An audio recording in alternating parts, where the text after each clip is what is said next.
मंत्री जी आज जो है वो श्रमिक सम्मान एवं जागरूकता समारोह का आयोजन किया गया, क्या क्या मुख्य बातें रही? देखिए, आज मुख्यमंत्री जी ने सारी बातें की हैं और आज प्रदेश में श्रमिक सम्मान और जागरूकता अभियान का कार्यक्रम था।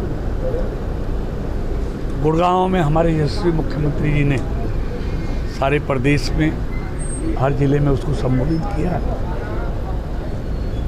श्रमिक इस देश की विकास की नींव है। खेत से लेके कारखाने तक वो अपनी पसीना बहाता है। मकान से लेके और दूसरे क्षेत्रों में मेहनत से वो देश की प्रगति में अपना योगदान देता है। इसलिए श्रमिकों का सम्मान होना चाहिए, उनके लिए कल्याणकारी योजनाएं बननी चाहिए जिससे वो और उसका परिवार देश की प्रगति में अपना योगदान दे सके। और श्रमिकों का कल्याण मोदी सरकार के लिए प्राथमिकता है, नायब सरकार के लिए प्राथमिकता है, क्योंकि ये देश के विकास की नींव है। इसलिए 2014 के बाद उनकी प्रतिदिन के वेतन में भी भारी बढ़ोतरी मोदी सरकार ने, नायब सरकार ने की है और कम से कम 300, 250, 350% तक उनके वेतन में बढ़ोतरी मोदी सरकार ने की। इसी तरह पीएफ जो पहले 10,000 तक की तनख्वाह लेने वालों को मिलता था उसको बढ़ाकर 20 और 30,000 तक भी कर दिया।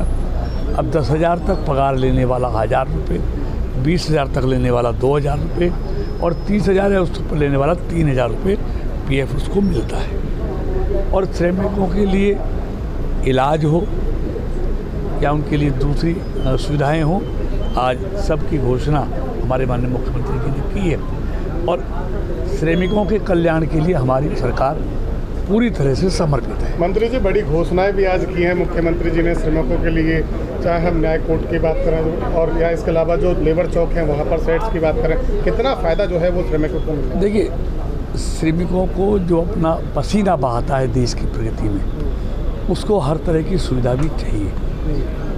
इसलिए उनके शेल्टर भी होना चाहिए, उनके लिए खाने पीने का भी होना चाहिए, उनके लिए इलाज का प्रबंध भी होना चाहिए और उनकी बेटियों के शादी में कन्यादान का प्रावधान भी होना चाहिए। वो सारे प्रावधान मोदी और नायब की सरकार कर रही है। मंत्री जी लगातार हरियाणा सरकार हो या केंद्र सरकार हो जीरो टॉलरेंस की नीति पर काम कर रहे हैं, परंतु बल्लभगढ़ तहसील के अंदर पटवारी और तहसीलदार रात को 11-11 बजे तक रजिस्ट्रियाँ करते हैं, जबकि 5 बजे तक का टाइम है ऑफिस खुलने का और 11-11 बजे तक मोटरेशन चल रही हैं। लगातार जो है जीरो टॉलरेंस की नीति को जो है वो पलीता लगाने का काम कर रहे हैं बल्लभगढ़ तहसील के अंदर। नहीं, देखिए, आप कह रहे हैं कि देर रात तक काम करते हैं जी। देर रात तक काम करना तो अच्छी बात है कि अपने समय से ज़्यादा काम करें। और जहाँ तक आप कह रहे हैं जीरो टॉलरेंस भ्रष्टाचार की बात जी, तो उस पर हमारी सरकार पूरी तरह से सख्त है। अगर इस तरह की कोई शिकायत मिलेगी तो निश्चित तौर पर उनके खिलाफ कार्रवाई की जाएगी।